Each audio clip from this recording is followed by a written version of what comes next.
நான் கேட்குற துவாவை எல்லாம் அக்செப்ட் பண்ணவே மாட்டேங்கிறான். எவ்வளோ தூரம் நான் அல்லா கிட்ட கேட்டுட்டே இருக்கேன், ஆனால் எனக்கு கொடுக்கவே மாட்டேங்கிறான் அப்படின்னு நம்ம எப்பவுமே கம்ப்ளைண்ட் பண்ணுவோம்.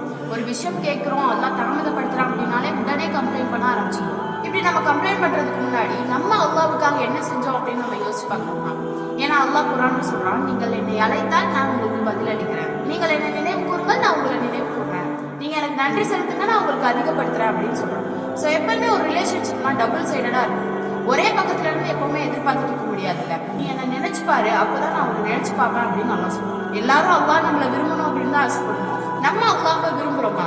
இப்ப நான் அல்லாஹ் விரும்புறேன் அப்படின்னு சொல்றதுக்கு விருப்பம் கிடையாது. என்னோட செயல்கள் அந்த மாதிரி இருக்கா, என்னோட தொழுகை சரியா இருக்கா, என்னோட ஜக்காத் சரியா இருக்கா, என்னோட இம்மை வாழ்க்கையை விட்டுட்டு அல்லாஹ்வுக்காக ஒரு வாழ்க்கையை நான் வாழ ஆரம்பிக்கிறேன்னா, அப்படி இருக்கும்போது தான் அல்லாஹ் நம்மளை நேசிப்பான். அல்லாஹ் நம்மளை நேசிச்சிட்டா அப்படின்னா நம்ம கேட்கறது எல்லாத்தையும் பல மடங்கு அதிகரிச்சு தருவோம். நம்மளோட ஒவ்வொரு செயல்களையும் அல்லாஹ்வை முன்னிறுத்தும், அல்லாஹ்வுக்காக வாழ ஆரம்பிப்போம். நிச்சயமா